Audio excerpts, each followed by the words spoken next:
All right. Hey, everyone. Welcome to ConvertLabs Conversations. And today we have Molly Moran. Molly, thanks so much for being on here. What's up? Thanks for having me, Kevin. Awesome. And I've known about you for a long time. You've been in the space. You have a cleaning company in New Mexico, right? Yep, I Yeah. do. I do. And you're also a coach. I am, yeah. So I have a cleaning company in Albuquerque, New Mexico called Green Sweep, and I've had that for 17 years. And we're actually getting ready to expand to Santa Fe.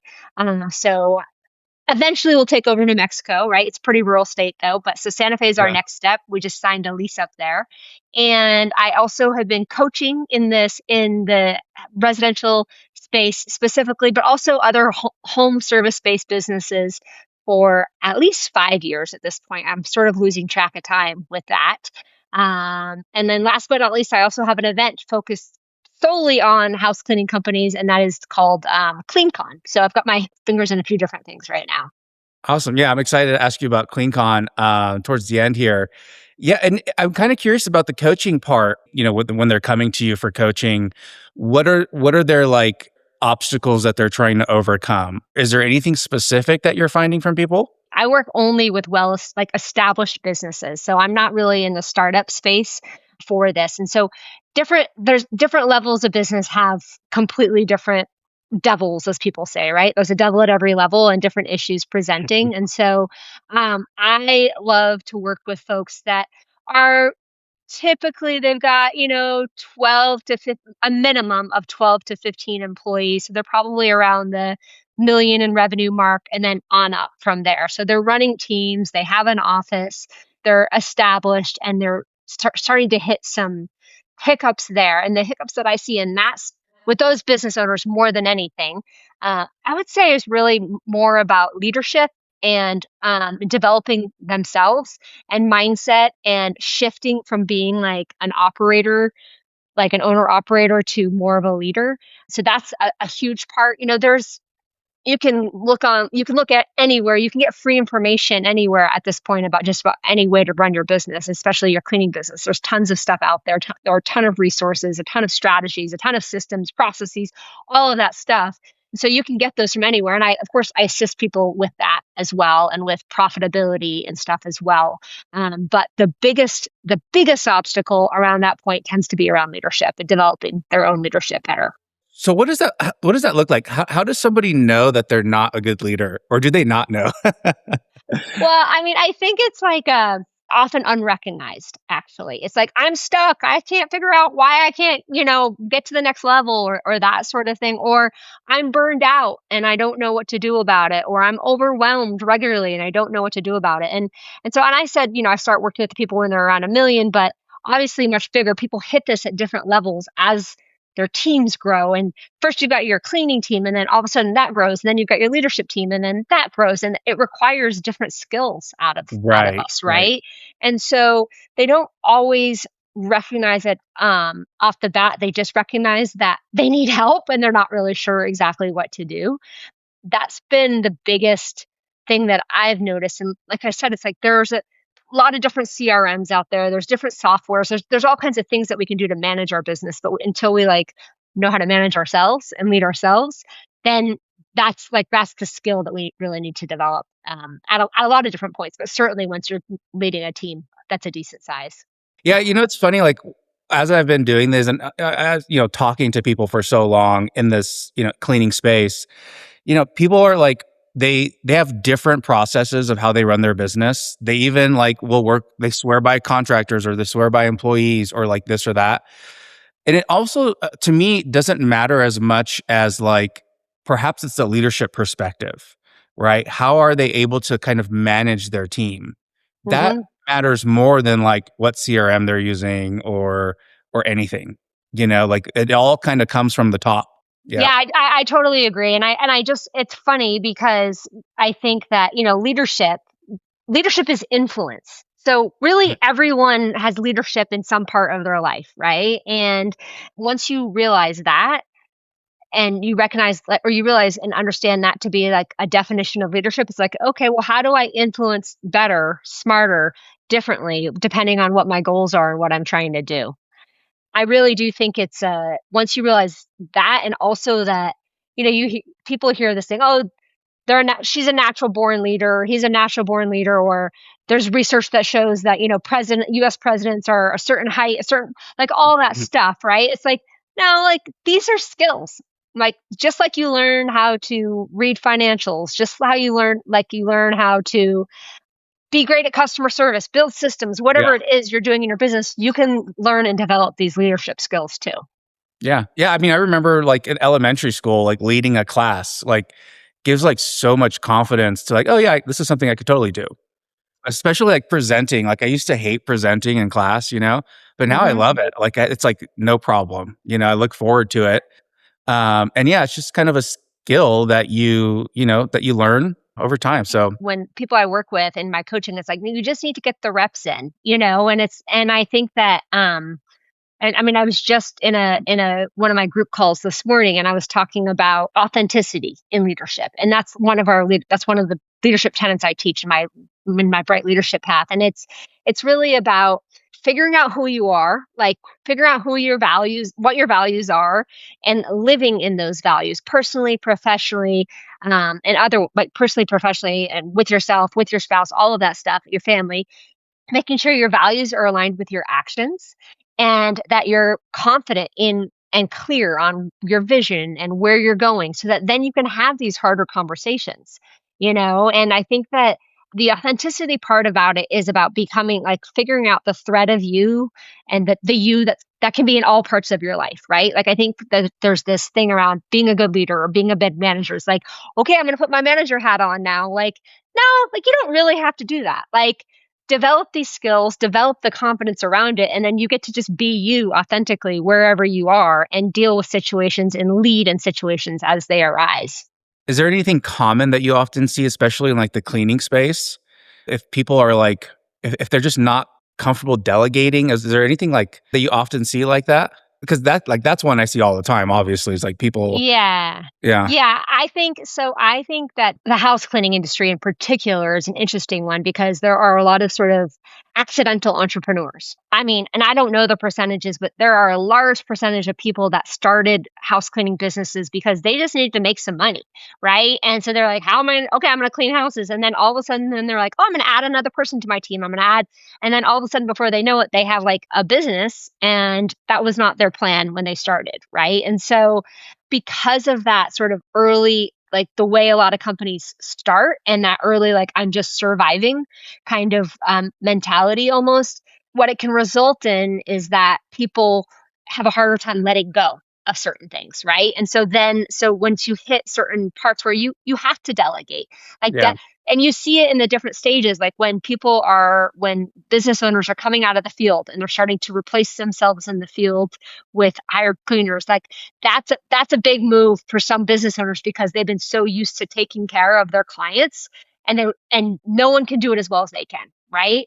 And so that's a shift for some people when they're smaller and they're just moving, they're getting at, they're giving away the mop essentially, right?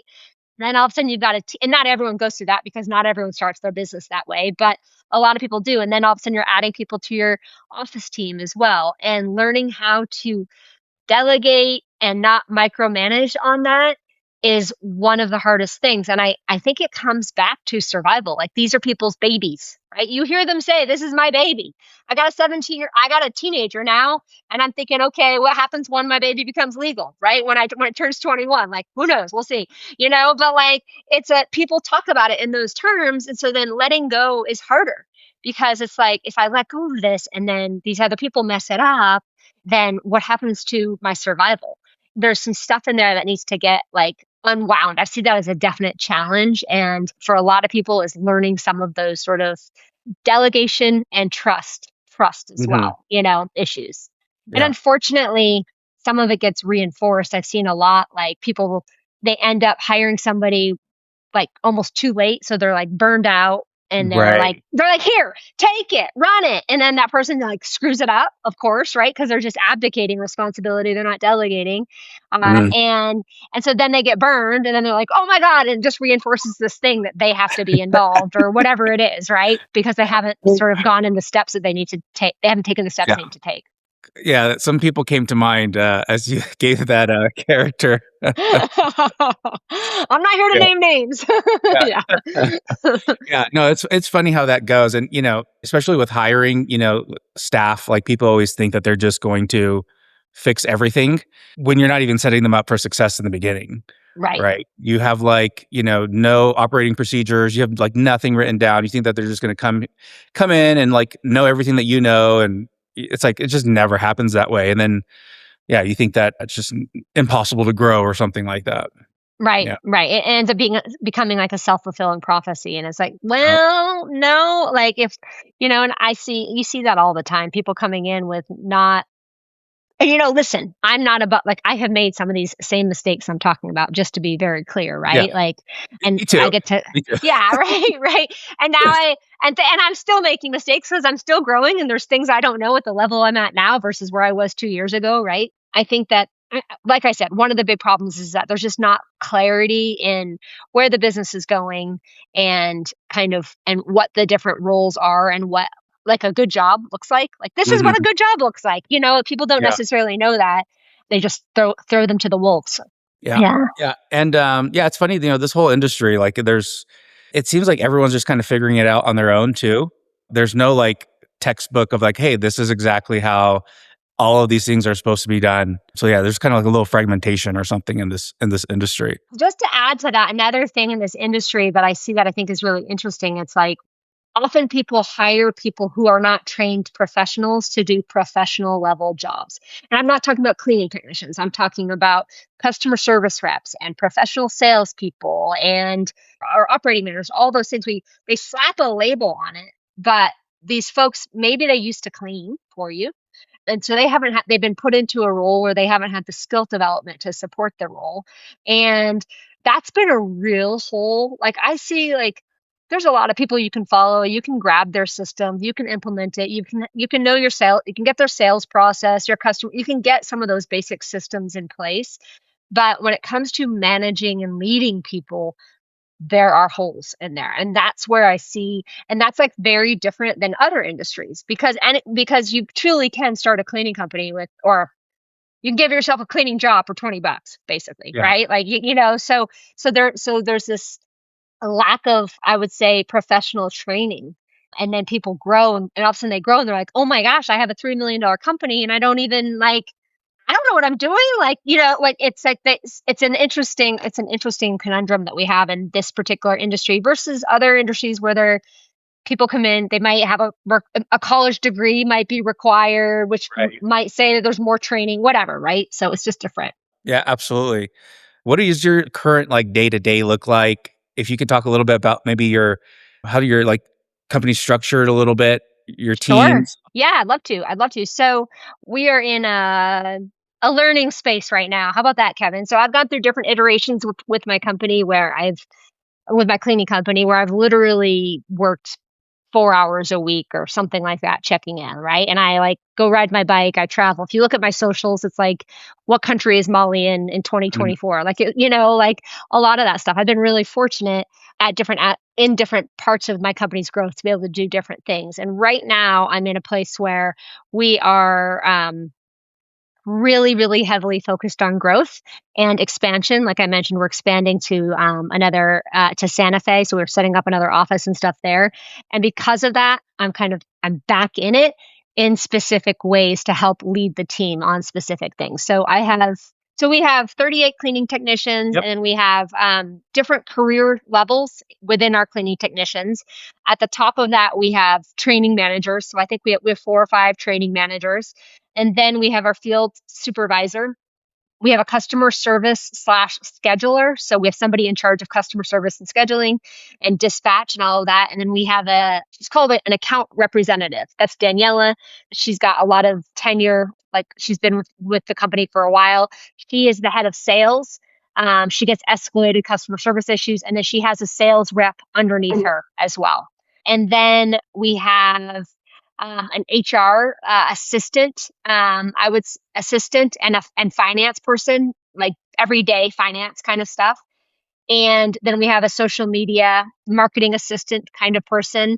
And then we're just adding in almost like a full-time project manager slash tech person, because so much is run and so much is run on technology and stuff at this point that we need somebody besides me helping with some of those integrations that we really needed to move us forward. So I have a little bit of a different management system. And then we have me. And my role is I'm in charge of marketing still, and I lead the leaders. And so I'm not in the everyday, I'm not in the operations, I'm not in any of that stuff. But I lead the leaders. I do weekly leadership meetings with folks. I'm there to troubleshoot certain things, but I'm not in the day to day. I'm just helping drive things forward, essentially. Great. Yeah, that's Yeah, awesome. Um, yeah, it's good. So I've got one, two, three people who are on site in terms of the leadership team, and then I have three, about to add a fourth person who are virtual, remote yeah, employees. Yeah. awesome. And are all your cleaners employees? Yes. Oh, Yeah. yes. Yeah. Yes, they are. Cool. Yeah, and almost all of them are full time. We have a few part time people, but we don't hire for part time. Mhm. We let people become part time after, like, for health or for school or for other certain things after they've been with us for a certain amount of time. Mhm. And so when you're hiring cleaners, are you looking for cleaners that have experience, or are you looking for people that are new? And do you have like a training program of like how you specifically you like, to clean homes? Yes to everything. No, so yeah, so when we are hiring cleaners, we have like a pretty heavy duty, I would say, recruiting funnel, using Indeed and other places to go out and actively find people. And we have people go through sort of a filtering, like asking them a bunch of questions, seeing if they would be a good cultural fit, that kind of stuff before they land and they're invited for an interview. And then we have a pretty extensive interview process well, I should say we have a first interview, we have two interviews. And after we've decided somebody would be a good fit. And that is not based on cleaning experience only. Like cleaning, that's definitely a plus. I like it when people have cleaning experience. Like a lot of people say, oh, don't worry about that. Like you can train anyone. And I'm like, I don't mind somebody who's got some good experience under their belt. Like that's to me, that's a real add-on. Like the onboarding is a lot quicker, but we definitely are looking for good cultural fits. Hmm. So we're very strong and very clear on what our core values are. So we're really hiring for those, and like we have definitely pushed people out who do not fit our core values, right? And so we're looking for that kind of fit as much. And so Yeah, if I could just stop you because I'm really curious, what does that look like? What are your core values, and how do you know if somebody is fitting that or not? Sure. So our core values are, they're not anything like mind blowing, but they are kindness, excellence, community, growth, and professionalism. Hmm. Do you care about your coworkers? Do you care about your customers? Like that stuff, it comes out, right? People's Yeah. personalities come out. Integrity. Are you honest? So integrity is a very basic one that you can usually measure, like with people, not necessarily before. Of course, you can do background checks and stuff like that. Community. Are you a good teammate? We do ask people if they're involved in volunteer work and giving back to our greater community because we like to do that. It's not a job requirement, but are you community oriented? And then excellence and professionalism, those are actually tied together. Can you maintain great standards? Do you have good follow through? And then, of course, growth is, are you looking to grow within the company? We have a career ladder, or are you happy? Like, I mean, and not everyone has to be like driven, but like, are you interested in growth either in the company or in other ways? Can we support that? And so, can you always measure all of those all the time? No, but you can certainly, when they don't fit in that, it really sticks out, right? And so those are sort of softer things, but especially with excellence, we have hard measures around quality and that kind of stuff that feeds right into that, as does absenteeism or not. Are you a reliable person? Like that fits in there as well, right? So there's like hard data that can get kind of pushed into there, and then some of them are a little bit softer and just if people are a good fit. But we hire for that. We reinforce it everywhere. We reinforce it on the backs of t-shirts. Of our uniforms. Mhm. We reinforce it on our wall. We reinforce it we do shout outs. We have we use a special program that people shout out each other based on our company, and they do it based on our core values. Oh my gosh, Kevin, like I'm giving you a shout out for kindness. And so they name it. They give you, Kevin, thank you so much. You were so sweet to that old lady whose house we just Yeah. cleaned. Like, you went above and beyond, like just that kind of stuff, right? So Yeah. they give each other specific peer-to-peer shout outs based on our core values to constantly reinforce them. And then they get points and rewards and stuff based on those points. So it's a big part of who we are. I want to be a force for good in our community. And to me, that's like making sure that we're good within our community, our green suit community as well. I really love this because I think a lot of people hearing this, they'd be like, well, of course we have core values, but we've just never written them down. Like, of course we hire for like honesty and integrity, but we've just, we Right. never put it anywhere. And it's like when you kind of like actually put it out there, it's like something for people to like strive to. It's almost like, hey, if you want to be with us, like this is what you have to maintain. And really putting it out there like you do reinforces it so much. I know for myself and a lot of people listening, I'm sure it's like they've never really thought of it as simple as it sounds, as like actually having real core values that, you have out. And I will, here's the thing. So we've had them. Listen, I have not been Yeah. perfect at this. We've had them and they're like, that's cool. Like, that's whatever. But let me just tell you, when you start managing to them, it's a whole other thing. It's so cool what happens when you start, because these are sort of how they become your standards, right? Like Mhm. it's like, and when you make it so public that everyone knows what your core values are, how you expect everyone to operate, that when one person starts to operate out of alignment with those core values, you have to do something about it. Yeah. Like you have to manage to. It's really, really good. And so like I've gone really hard on this in the last year. And as a result, it's been challenging, like in terms of I've had more turnover than I Mhm. would prefer. That's probably been the biggest challenge, but it's okay because those people were not right. It was like, Right.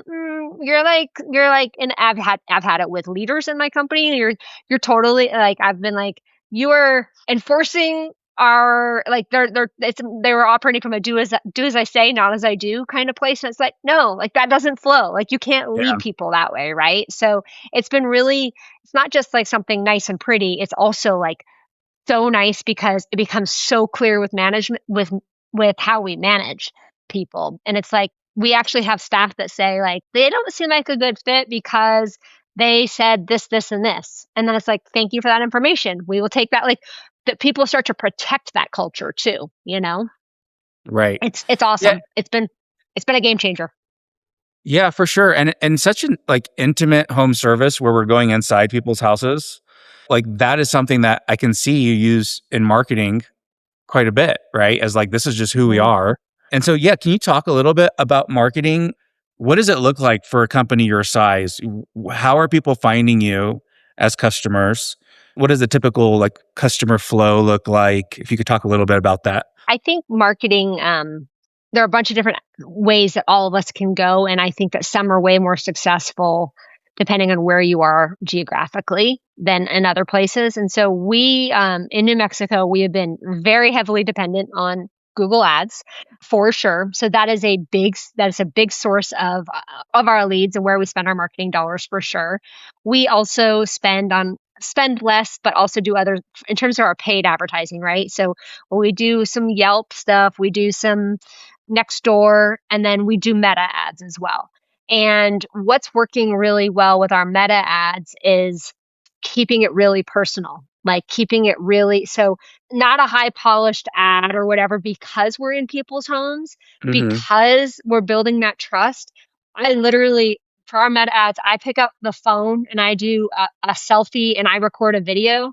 And that's what we run on. I mean, now the videos are planned. It's not just like, hi, I'm Molly, like, right? But they are planned, but it's me, it's my face. I'm the owner of Green Sweep. We've been here for 17 years. And in a place like here, I mean, it's funny now. It's like I'm like becoming like 5 Mile famous. Like I go to the airport, people are like, and I'm like, hi. Like I'm like literally last night I went into a restaurant and someone goes, hey Molly, and I was like, hey, and I was like, I have no idea who that person is. Like like it's just funny because we're not like a giant area, right? But Right. that's been very good for us for building trust and building just recognition and all of that. And then, of course, we do SEO, we do word of mouth, we do referrals. We are expanding more and getting more creative. I'm working on some things. I can't say that they work, so I don't want to share them yet, but we're trying to get a lot more creative with what we're doing because we're in a limited area geographically, we can only spend so much. I mean, I would give Google $1,000 a day if it gave me what I needed, like Yeah. truly, like on my money in, give it to me out, right? But we've reached our limits there with what we can actually spend. So we're having to get a little bit more creative with things. So I'm working on those. So we have a pretty robust marketing plan and system and a lot of different people working on it for us and with us. And then, leads come in, they come in on the phone, they come in through our website, they come in through forms, they come in a variety of ways. They get funneled into our software, and then of course we have a whole follow-up process that we're doing with them. We do provide some instant quoting on our website, but we don't provide instant booking on our website. We really want to talk to people, and I really believe, and I could be wrong on this, but because I seem to only be able to get a certain number of leads every month, every single one of them is precious. So we are trying to contact them. And because of who our avatar is, having that trust is really important and building that trust is really important. And we're not a lawn care company. We're not an HVAC company. Like we're like in their business, right? And so it's really important to build that trust. Have you ever done like any physical marketing, like mailers or door hangers or anything, and just We are not recently. Actually, I do want to get back into mail. I do need to get back into mailers. That's on the list. Thanks for the reminder. Um, but we've done door hangers. Didn't have a lot of success with door hangers yeah. actually. And we did repeats. Like we would be in the same. I mean, it was way early on in our business journey. Like we'd be in a neighborhood, we'd hit the same. I did a whole series. Like I built out like a 10-week series, right, hitting the same things, and we got very little out of that. It could work in some places. It didn't happen to work for us. Vehicles can work as well, of Mhm. course. We used to have a whole fleet, then we got rid of it, and now we're starting to build up vehicles again to see what happens with that, because I think that visibility actually really helps a lot. Did you put like a different phone number on the vehicles or something to track that? I did not put a different phone number, but we have QR. It's Oh, QR codes and that kind of stuff directing people, and that's all tracked. yeah. Yes, yeah. Different phone number. That would have been that would. Thanks for. I should have done that. I did not do that, but actually, yeah, that would have been good. We're thinking most people are going to come in through the QR code. Honestly, With the Santa Fe location, what's the game plan for that for marketing? Are you kind of going to start a little simple, just like Google Ads? very simple. So Yeah. we're starting. So it's only Santa Fe is like 60 minutes away from here, something like that. So we're running everything through our main hub, and always will. Like we'll always run it through our main, since we're a combination of remote as well as in-person workers right now, right? So for our office team. So I did get a location. So I got a 90 square foot office. Mhm. And in fact, the lease kicks in September 1st. And so we're doing that in a really good kind of prime location for Google My Business for the Google Business Profile. So that's a marketing expense for sure. That's why we're doing that. We don't need an office there. Such a And pain. we But I I know. I know. But I go up there and I look and I spent some time like just driving around and doing some research, and it's like, well, yeah, like there's other Albuquerque companies sending people up there, but Mhm. like if I can just spend a few $100 a month and have a physical, like I'm going to automatically be ahead of them in the map pack, right? So Right. we've been building a waiting list through our website, and we'll start doing some Google ads and just some simple stuff. And we're going to send a team from Albuquerque up there for a little bit, just while we're getting traction. And as soon as we get, we've decided our tipping point is like 7 recurring customers. We'll make a Santa Fe hire and go from there. So Nice. Yeah. So before we talk about CleanCon, anything else you want to get back into regarding coaching or your cleaning business that I missed? the one thing I would say about coaching, so it's definitely one of my favorite things to talk about. So my coaching program is different than a lot of other people's coaching program out there. And I do a ton, as I mentioned, on leadership development, but also on profitability. I spend a lot of time on profitability with my clients. And of course, we get into systems and all that stuff if you need different systems for different things, because obviously I have them in my company, and I'm happy to share what I have and what's working and what's not. But a lot of what we do in my coaching program is really around designing people's lives for how they want them to be designed, right? So, and that requires often better leadership and better personal leadership. I spend a lot of time on the mindset and personal development piece of things in my coaching, whether it's one-on-one calls or my group coaching program. I have both, but that's definitely a big part of it. And when people are looking for coaches, and I'm sure your audience listens to, and isn't this like called, like you've got coaches on your, Yeah. as part of your platform and stuff like that. Like the biggest thing that I say to people when they're looking for coaching is decide what's important to you, whether it's people are living how you want to be living, have the size company you have, like whatever it is, decide what's important and then find those people and find a good fit. It's almost like finding like a really good trainer that you click with, who can push you and drive you and talk to you in your language. And then all of a sudden, like you go from like being out of shape to being like running marathons or whatever, right? Looking forward to wanting to do that work. Yes. Right? Yeah. Yes. Absolutely. And so, like, I mean, I do calls regularly with people who are like, oh my gosh, like, I think I want to work with you. And I bring them in and we talk and we meet and I ask them about their businesses. And I'm like, hey, you know what? Actually, I don't think I'm the right fit for you. I think that what you would benefit for would be this. And then when you do that, then come on back over here and then we can talk over here. Right. So, like, because I've been around for a while, I know some really great coaches and folks in the industry and great programs. So I can help direct that a little bit. I'm not saying everyone should set up calls with me so that I can direct them to where they want to go. But what I am saying is that, like, find somebody you connect with, find somebody who motivates you, find somebody who has the knowledge, the life, the leadership, the business size, whatever it is that you want, find those people. And I actually do think it can be really important to find somebody in the industry that you're in. Not to say people outside of the industry can't offer us a lot. In fact, my coach is not in the cleaning industry at all. And I've learned a ton from her, but especially if you're under, like, I would say if you're under like 2.5 or 3 million, I would say it's very helpful to have somebody who's been there. They've done it. They've had the chaos. They've had the issue. They've had all the issues, and they can help guide you through some of those. So I would just say that about coaching. Brilliant. One of the reasons why I wanted to create this too is, have coaches on here so people could find who they want to work with, if they want to work with anyone, right? Right. Not that you have to have a coach, but it's always helpful. We were coaching a lot of people and they were they were all brand new people. Mm-hmm. And like the one thing that I found that people really wanted the most was not like the technical part. All of that was probably second. It was more so of people, and whenever people want to get on calls with me just telling them like, you're doing the right thing. Right. Like you could have somebody that has an incredible first month. They did like $8,000 their first month and they're just on the phone like, so like, how am I doing? Is this okay? Like I feel, like they just need someone to say, you're doing a great job. Keep going. Yes. Yes. Like we've always needed to have a lot in our lives where we just need a little bit of reassurance. And I think that might be true a lot to people who are, doing a lot more in revenue. You just need somebody to like be like, yeah, in your corner, being like, yeah, you're doing great.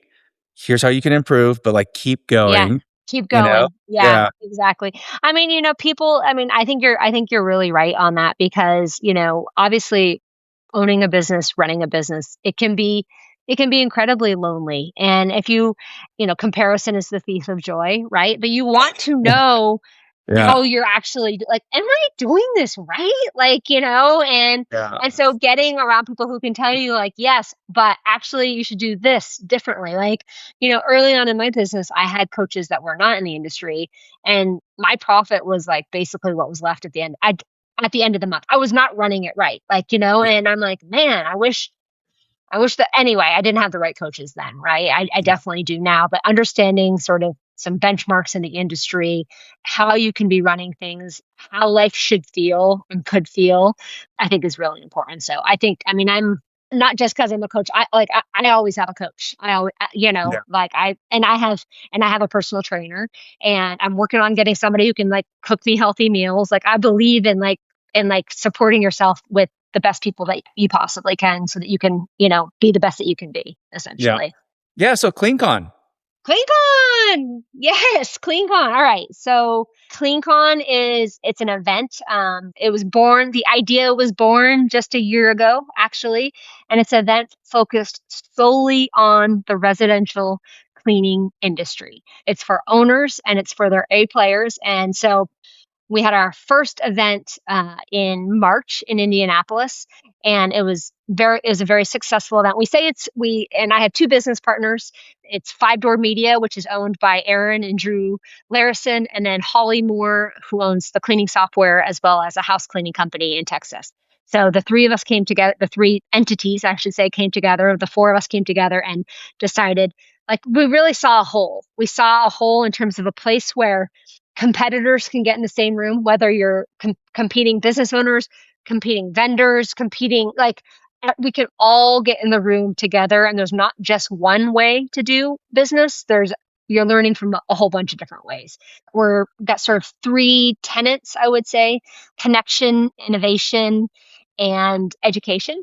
And so we're very, very thoughtful about how we put our events together and what they look like. And we're having our second one at the end of September. So September 28th to the 30th in Austin, Texas. And we actually, as of today, are like 80% sold out, which is awesome for Nice. the event. We still have room. We still have, I don't know how many tickets. I'd have to fast math right now. I don't do fast math because I usually embarrass myself when I do that. We still do have tickets, and it's a pretty incredible event. We're very thoughtful about who we let into the room, who we invite onto the stage. So the event kicks off. Well, we have a VIP party on Sunday night, but then the event officially kicks off on Monday at like 4:00.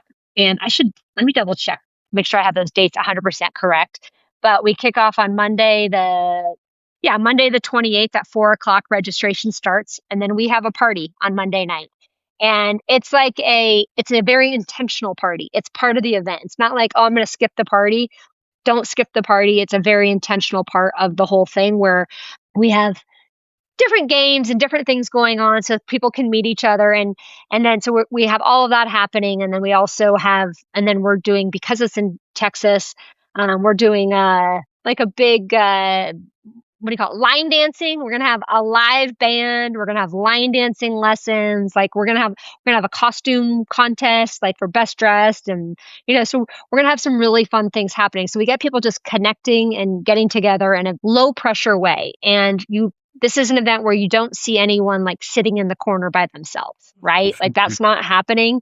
And so it's a place where you can, like, if you are coming to the event and you don't know anyone, when you come into the education the next day, you're going to come in with friends. You're going to already come in with familiar faces, right? So it's not a typical kind of networking event at all.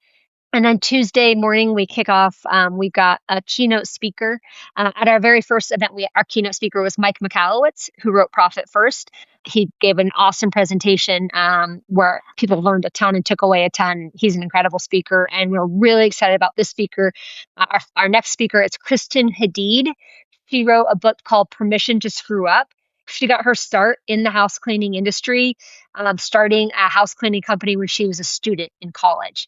And she built a massive multi-million-dollar business as a student, and she screwed up a lot and wrote a book called Permission to Screw Up. And so she's gone on to do a bunch of stuff around leadership development and all kinds of things since then. And she's going to be a great kickoff keynote for us on Tuesday, the 29th.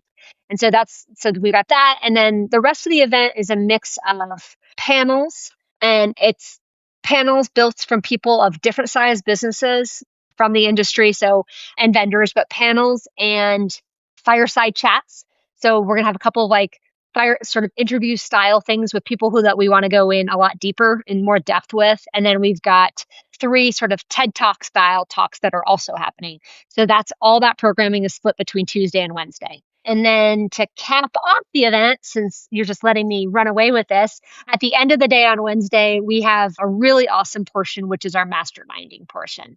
So this is an opportunity where you get to sit at a table and we have tables just for managers and A players. So they're at a separate table. They're building their own friends, their own community within the industry. So they're sitting at their tables. Owners are sitting at their own tables. And it's usually it's self-selecting, but based on revenue size. And we have these really intense masterminds that are different than roundtable discussions, different than that stuff. They're very intentionally put together and planned so that everyone at the table gets help with an issue that they're trying to solve. And then we wrap up the event. So that's the event we've got going on this fall. And then we've got some really fun special announcements coming out and stuff that we can't wait to share with people, because this little business has got some legs. So we're excited to keep it going for the industry. People are really responding well. Awesome. I love it. Yeah. I'm excited listening to you. Yeah, good. Yeah. It's good, And if you've been around, I don't know if you've been to different things, but I won't throw anyone specifically under the bus out there, but there's the events that are out there are very specific, either to specific coaching programs, specific ways of like they're smaller. Like, so we're really trying to do something different where everyone can get in the room, no matter what other programs you're part of or whatever. Yeah, no, I love that. And like, I love competition. I believe that there's so many customers out there. Mhm. It's almost impossible for something to be saturated, Right. especially if you're always striving to, just to be better, right? It's like, Mhm. obviously you're going to find customers and Right. so I love it. Yeah, I think that's a great idea. I love the event. I'd like to go next year. I can't this year, but for sure would love to go next year. Okay. Okay, Great. good. Well, end of April. Okay. Block it now. I know you told me you've got like, is it your mom's 70th birthday? Like, you've got a really good Uh, reason. You can't. Yeah. yeah, yeah, I'll let you off. yeah. Yeah, end of April. Cool. Yeah, I'll be there. Yeah. Okay, good. Okay, good. Cool. Yeah. It's a great one. Yeah. Yeah. So we're getting really excited about that. Awesome. And what's the we'll have it down in the description, but what's the link to join? So just to learn more about me or my coaching program, so my coaching program is called Live Bright. And so if you just go to so I have a podcast called The Live Bright Show. So you can find that wherever. And then for me, it's mollymoran.com. So MOLLYMORAN.com. You learn more about who I am, my journey, how to work with me, that kind of stuff. And then for CleanCon, you go to mycleancon.com, and it's got all the information on there. You can buy tickets. The hotel information is on there. Like, it's all on there. And then, of course, like for me personally on the socials, on Meta and LinkedIn, it's Molly Moran Live. So that's my handle on all that stuff. And then for CleanCon, it's my CleanCon. So you can find us on my CleanCon on Meta anyway. Brilliant. And we'll have all those Yeah. links in the description. Okay. Awesome. Yeah. Thanks, Kevin. Yeah. Yeah. Well, Molly, thanks so much for your time. Thanks for coming on, sharing your knowledge and how people can find you and work with you. And yeah, it's been a really fun conversation. It's been super fun. Thanks so much for having me on. And I love what you're doing. And I love that you're just trying to like gather more so people can learn more and more about the industry. So thank you so much. Yeah, thank you. And thanks everyone for watching. And again, my name is Kevin with ConvertLabs. And if you're interested in starting a cleaning company, you can go to convertlabs.io. We have booking software, websites, everything on there you need to get started. And then access of, how to find great people like Molly. So Molly, thank you so much. Thanks everybody for watching. I'll see ya.